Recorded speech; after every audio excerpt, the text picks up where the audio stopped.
Om Swastiastu, Assalamualaikum warahmatullahi wabarakatuh. Selamat pagi semuanya.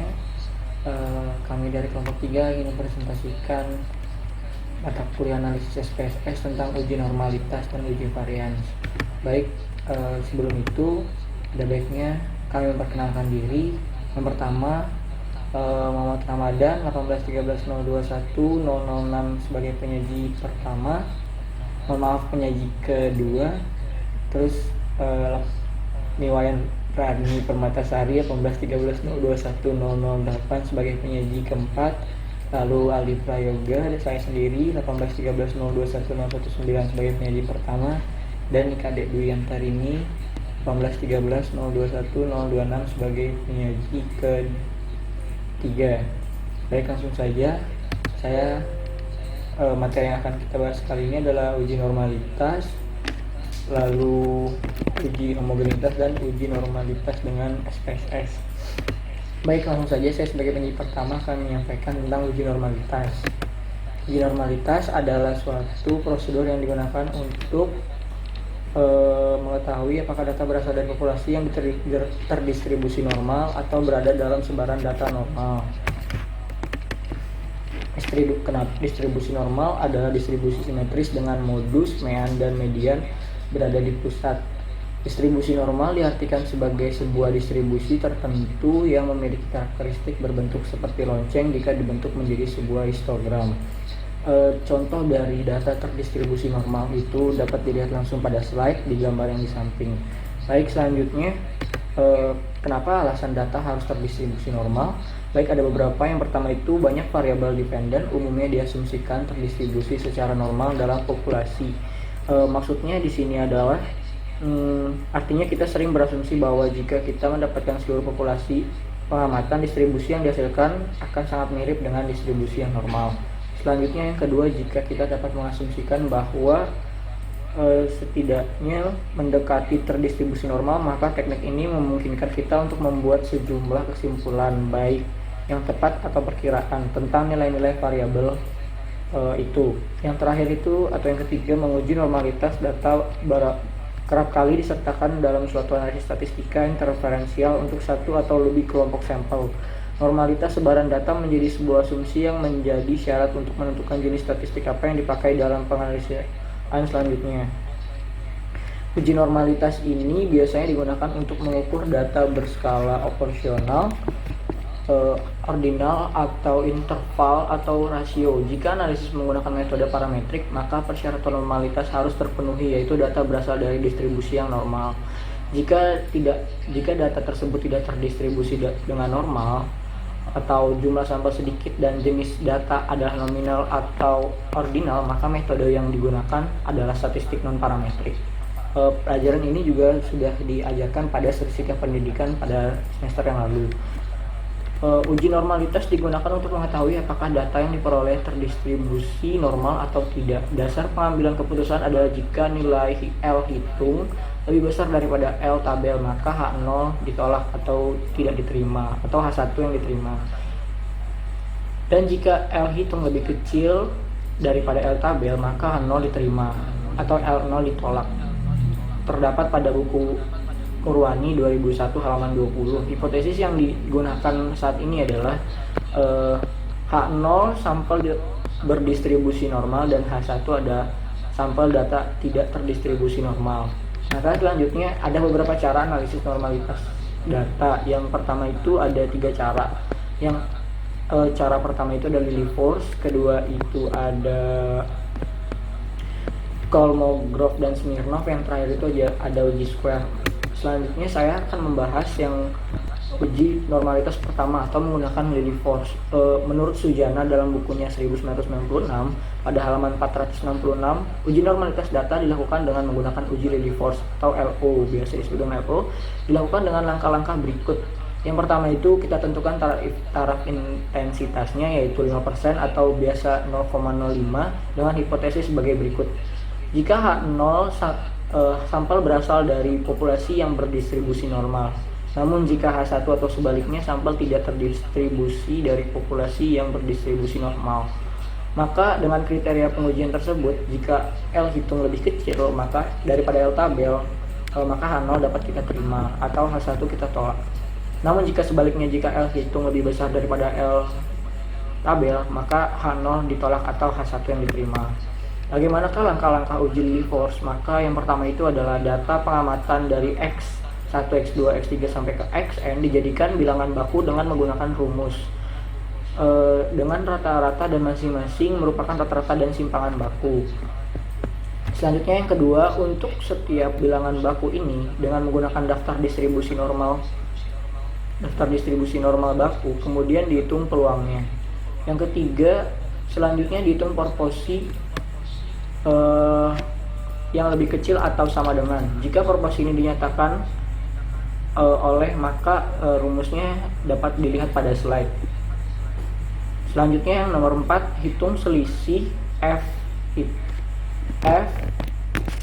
kemudian tentukan harga mutlaknya. Yang terakhir itu ambil harga yang paling besar di antara harga-harga mutlak selisih tersebut. Misal harga tersebut adalah LO.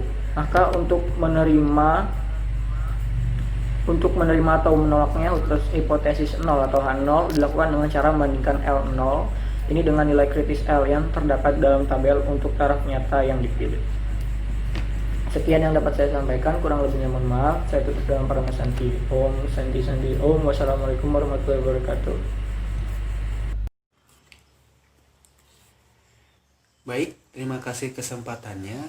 Jadi pada kesempatan kali ini saya akan melanjutkan penjelasan materi mengenai uji normalitas dengan uji Kolmogorov-Smirnov dan uji normalitas dengan uji chi-square. Nah, untuk mempersingkat waktu, langsung saja kita mulai ke materinya. Nah, yang pertama yang saya akan jelaskan yaitu uji Kolmogorov-Smirnov. Jadi uji Kolmogorov-Smirnov ini merupakan suatu tes goodness of fit. Artinya yang diperhatikan adalah tingkat kesesuaian antara distribusi teoritis tertentu. Jadi tes ini menetapkan apakah skor-skor yang termasuk dalam sampel dapat secara masuk akal dianggap berasal dari suatu populasi dengan distribusi tertentu itu. Nah, jadi tes ini mencakup perhitungan distribusi frekuensi kumulatif yang terjadi di bawah distribusi teoritisnya, serta membandingkannya dengan distribusi frekuensi kumulatif hasil observasi. Next. Nah, jadi dalam uji Kolmogorov-Smirnov ini ada langkah-langkah yang harus dilakukan. Langkah pertama yang harus dilakukan adalah tetapkanlah fungsi kumulatif teoritisnya, yakni distribusi kumulatif yang diharapkan di bawah H0. Nah, langkah selanjutnya yaitu aturlah skor-skor yang diobservasi dalam suatu distribusi kumulatif dengan memasangkan setiap interval Sn X dengan interval F0 X yang sebanding. Nah, langkah yang ketiga yaitu untuk tiap jenjang pada distribusi kumulatif, kurangilah F0 X dengan Sn X. Nah, yang keempat yaitu dengan memakai rumus carilah D. Nah, lihatlah tabel E untuk menemukan kemungkinan dua sisi yang dikaitkan dengan munculnya harga-harga sebesar harga D observasi di bawah H0. Jika P sama atau kurang dari alfa, tolaklah H0. Selanjutnya adalah uji chi-square. Metode chi-square atau X kuadrat untuk uji goodness of fit distribusi normal menggunakan pendekatan penjumlahan penyimpangan data observasi tiap kelas dengan nilai yang diharapkan. Jadi dalam uji square ini ada juga langkah-langkahnya. Ya, langkah yang pertama yaitu menentukan jumlah interval kelas atau menentukan jumlah kelas interval. Nah, sebelumnya kita telah mempelajari cara untuk menentukan jumlah kelas interval. Langkah yang kedua yaitu menentukan panjang kelas interval. Langkah selanjutnya yaitu menyusun ke dalam tabel distribusi frekuensi sekaligus tabel penolong untuk menghitung harga chi-square hitung. Nah, jadi di sini saya akan menampilkan tabel penolong untuk tabel hitung chi-square.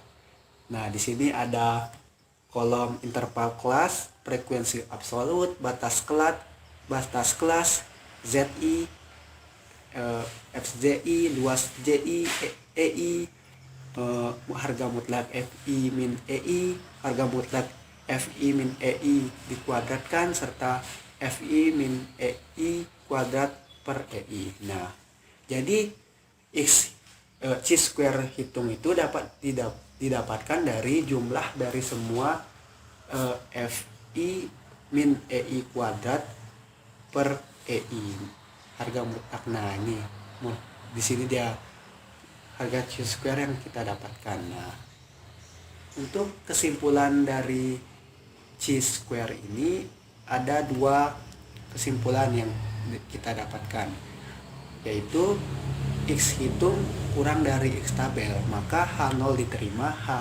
HA ditolak, jadi distribusinya normal. Nah, jika X hitung lebih besar dari X tabel, maka H0 ditolak, HA diterima. Nah, jadi distribusinya tidak normal. Nah, jadi itu saja penjelasan saya mengenai uji Kolmogorov-Smirnov serta uji chi square. Materi selanjutnya akan dilanjutkan oleh rekan saya. Terima kasih. Baik, saya akan melanjutkan presentasi dari teman saya. Yang kedua adalah uji homogenitas. Uji homogenitas adalah suatu prosedur uji statistik yang dimaksudkan untuk memperlihatkan bahwa dua atau lebih kelompok data sampel berasal dari populasi yang memiliki variasi yang sama. Uji homogenitas bertujuan untuk mencari tahu apakah dari beberapa kelompok data penelitian memiliki varians yang sama atau tidak. Perhitungan uji homogenitas dapat dilakukan dengan uji Bartlett dan uji Levine. Uji Bartlett digunakan untuk menguji homogenitas varian lebih dari dua kelompok data. Langkah-langkah dari uji Bartlett: yang pertama, menghitung derajat kebebasan atau DK masing-masing kelompok. Yang kedua, menghitung varians atau variasi masing-masing kelompok. Ketiga, menghitung besar log S kuadrat untuk masing-masing kelompok. Yang keempat, menghitung besarnya DK dikali log S kuadrat untuk masing-masing kelompok. Yang kelima, menghitung nilai varian gabungan semua kelompok dengan rumus S kuadrat gabungan sama dengan jumlah DK dikali S I kuadrat dibagi jumlah DK. Yang keenam, menghitung nilai B atau nilai Bartlett dengan rumus B sama dengan sigma atau jumlah DK dikali log S kuadrat gabungan. Menghitung nilai C kuadrat dengan rumus C kuadrat sama dengan ln 10 dikali B minus jumlah DK dikali log S kuadrat gabungan. Setelah nilai C kuadrat hitung diperoleh, maka nilai C kuadrat tersebut dibandingkan dengan C kuadrat tabel. Kriteria homogen ditentukan jika C kuadrat hitung lebih kecil dari C kuadrat tabel. Hipotesis dari pengujian dari uji Bartlett, yang pertama itu hipotesis pengujian H0, yang dimana varian 1 sama dengan varian 2 sama dengan varian 3 dan seterusnya. Lalu hipotesis alternatifnya yaitu paling sedikit salah satu tanda tidak sama atau varian 1 tidak sama dengan varian 2. Kriteria pengujian dari uji Bartlett: jika C kuadrat hitung lebih besar daripada C kuadrat tabel, maka H0 ditolak. Jika C kuadrat hitung lebih kecil daripada C kuadrat tabel, maka H0 diterima. Sekian akan dilanjutkan oleh penyaji yang berikutnya. Om Swastiastu. Baik, terima kasih atas kesempatannya. Perkenalkan, nama saya Niwayan Rani Permatasari dengan NIM akhir 008. Di sini saya sebagai penyaji keempat akan membahas materi yaitu uji Levene. Nah, di mana uji Levene ini merupakan metode pengujian homogenitas varians yang hampir sama dengan uji Bartlett. Perbedaan uji Levene dengan uji Bartlett yaitu bahwa data yang diuji dengan uji Levene tidak harus berdistribusi normal, namun harus kontinu.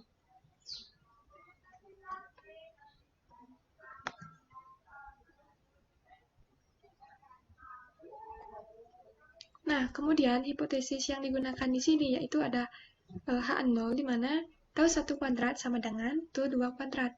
Di mana ini sama dengan tau ke kuadrat, di mana artinya ini varian homogen. Kemudian H1-nya adalah paling sedikit ada 1 tau I kuadrat tidak sama dengan tau J kuadrat, di mana varian di sini tidak homogen. Nah, untuk caranya sendiri yaitu W sama dengan N minus 1, sigma X sama dengan 1 sampai K, NI dalam kurung sigma I rata-rata dikurangi sigma rata-rata kuadrat, kemudian dibagi dengan dalam kurung K minus 1, sigma I sama dengan 1 sampai K, kemudian sigma J sama dengan 1 sampai dengan NI, dalam kurung ZIJ min Z rata-rata I dikuadratkan, di mana keterangan dari masing-masing rumus tersebut yaitu N sama dengan jumlah pengamatan, K sama dengan banyaknya kelompok, kemudian ZIJ sama dengan YIJ minus Y rata-rata I harga mutlak, YI rata-rata sama dengan rata-rata dari kelompok ke I, ZI rata-rata sama dengan rata-rata kelompok dari ZI. Kemudian Z rata-rata adalah rata-rata menyeluruh dari ZIJ. Kemudian kriteria uji dari uji Levene ini yaitu H0 ditolak jika W lebih besar dari F, di mana F di sini menggunakan alpha, kemudian K-nya K-1 dan N-K. Jadi bisa kita simpulkan bahwa di dalam presentasi ini yaitu uji normalitas adalah suatu prosedur yang digunakan untuk mengetahui apakah data berasal dari populasi yang terdistri normal atau berada dalam sebaran normal. Kemudian, uji homogenitas adalah suatu prosedur uji statistik yang dimaksudkan untuk memperlihatkan bahwa dua atau lebih kelompok data sampel berasal dari populasi yang memiliki variasi yang sama. Jadi pengujian homogenitas juga dimaksudkan untuk memberikan keyakinan bahwa sekumpulan data yang dimanipulasi dalam serangkaian analisis memang berasal dari populasi yang tidak jauh berbeda dari keragamannya. Baik, sekian presentasi dari saya. Saya akhiri dengan Parama Santi. Om Santi, Santi, Santi Om. Assalamualaikum warahmatullahi wabarakatuh. Perkenalkan, kami dari kelompok 3 akan membuat tutorial mengenai uji homogenitas menggunakan program SPSS. Nah, jadi pada kesempatan kali ini kami akan membuat tutorial langsung memaparkan contoh agar dapat dipahami dengan mudah. Nah, sebagai contoh, kita akan melakukan uji homogenitas terhadap data hasil belajar fisika pada siswa kelas A dan kelas B. Untuk rincian data hasil belajar siswa dapat kita lihat pada tabel di bawah ini. Nah, ini merupakan data hasil belajar siswa. Nah, untuk mempermudah proses melakukan uji homogenitas dengan SPSS, maka kita perlu membuat kategorisasi atau pengkodean data untuk hasil belajar fisika siswa kelas A dan siswa kelas B, di mana untuk hasil belajar siswa kelas A kita beri kode 1, sedangkan untuk siswa kelas B kita beri kode 2. Nah, nanti tabelnya akan seperti ini. Selanjutnya kita akan langsung menuju pada program SPSS-nya. Itu kita buka dulu program SPSS yang ada di laptop atau komputer kalian.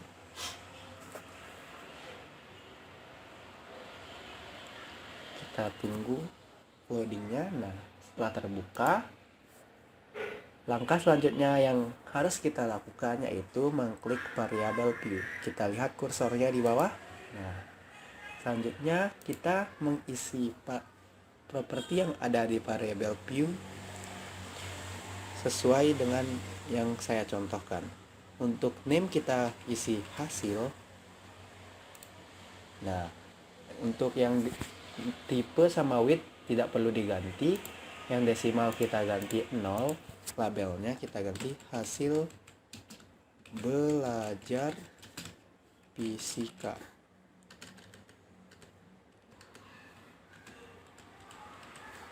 Untuk values-nya kita tetapkan, missing-nya juga kita tetapkan, kolomnya juga kita tetapkan, leak-nya kita tetapkan, user-nya kita ganti menjadi scale, input role-nya kita tetapkan. Nah, yang kedua kita tulis kelas. Nah, sama juga yang kita ganti yaitu desimalnya. Selanjutnya kita ganti kelas untuk labelnya. Nah, di sini berbeda dengan yang di atas. Values-nya kita ubah. Untuk value yang pertama itu kita klik 1, terus labelnya kelas A. Nah, ini untuk kode kelas A nya itu 1, sedangkan untuk kelas B nya kita beri kode 2, kelas B. Nah, setelah seperti ini maka kita lanjut klik OK. Nah, untuk usernya kita ganti menjadi nominal. Nah, nanti jika kita telah mengisikan sesuai dengan petunjuk saya, maka nanti hasilnya seperti ini. Langkah selanjutnya itu kita klik data view. Nah, pada langkah selanjutnya ini kita perlu memasukkan data-data yang ada di Word. Kita masukkan data kelas A pertama dahulu.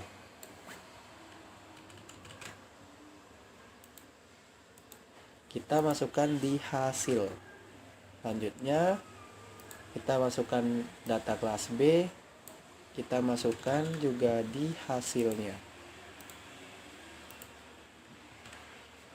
Selanjutnya untuk kelasnya, nah kode kelas A 1, kita copy pertama, kita masukkan di kelas. Ingat harus dari nomor 1.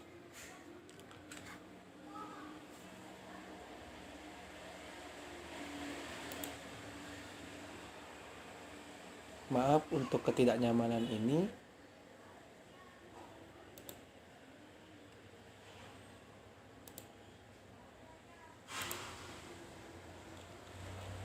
Nah, selanjutnya untuk kode kelas B kita isi 2.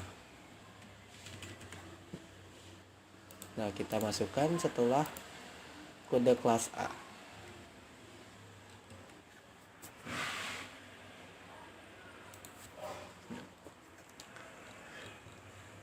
Setelah kita memasukkan data-data dari kelas A dan kelas B, maka akan terlihat seperti ini di SPSS-nya. Nah, langkah selanjutnya yang kita lakukan adalah memilih menu analis di bagian atas di sini. Kita klik analis. Selanjutnya kita pilih compare mean. Selanjutnya kita pilih one way ANOVA. Untuk hasil belajar fisika kita tambahkan ke dependent list. Sedangkan untuk kelasnya kita tambahkan pada faktor. Selanjutnya kita klik option. Nah, pada menu one way ANOVA option kita checklist perintah homogeneity of variance test. Nah, setelah itu klik continue. Nah, langkah terakhir yaitu mengklik OK. Nah, maka akan secara otomatis keluar dari hasil dari analisis program SPSS. Nah, di sini yang kita lihat yaitu yang paling atas, yaitu 0,037. Jadi kita dapat mengambil kesimpulan bahwa jika nilai sig yang ini lebih besar dari 0,05, maka data tersebut homogen. Sedangkan jika nilai sig yang paling atas ini lebih kecil dari 0,05, maka datanya tidak homogen. Jadi karena nilai sig yang kita peroleh 0,037, yaitu lebih kecil daripada 0,05, maka data dari kelas hasil belajar fisika kelas A dan kelas B itu tidak homogen. Nah, jadi seperti itulah cara melakukan atau tutorial melakukan uji homogenitas dengan program SPSS. Nah, semoga dapat membantu kita dalam memahami atau mengerjakan uji homogenitas dengan program SPSS ini. Jadi sekian dari saya mohon maaf jika ada kata-kata yang salah dalam penjelasan saya. Terima kasih. Wassalamualaikum warahmatullahi wabarakatuh.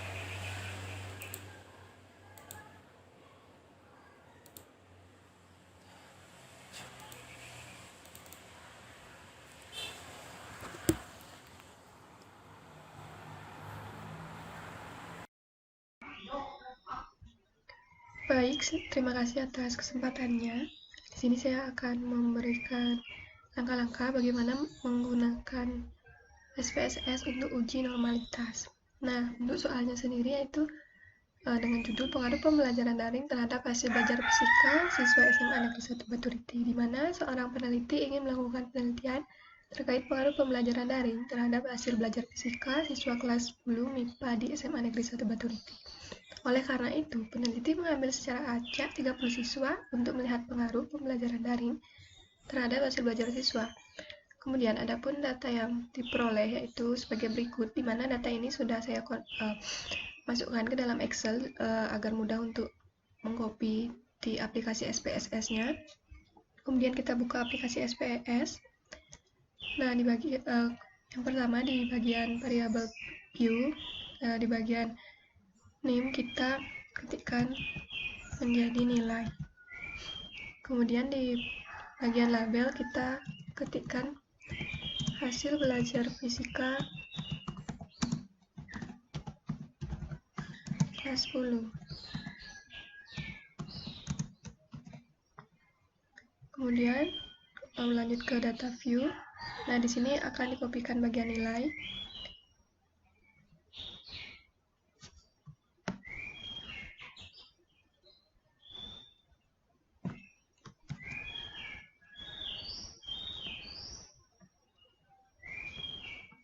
Kemudian tempel di bagian nilai.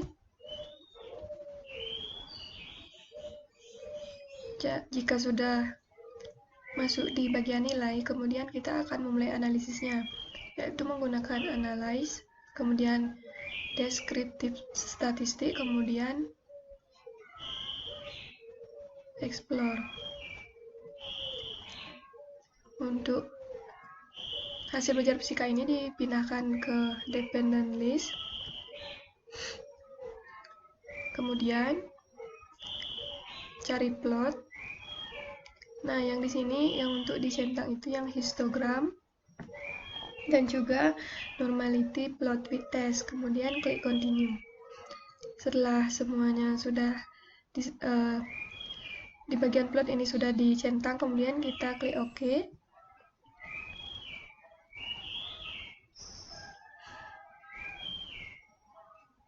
Nah, berikut hasil yang didapatkan.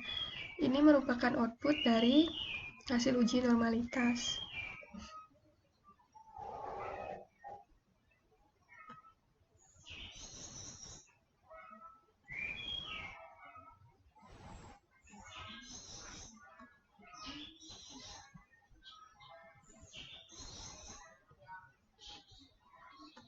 Baik, sekian video dari saya ucapkan terima kasih.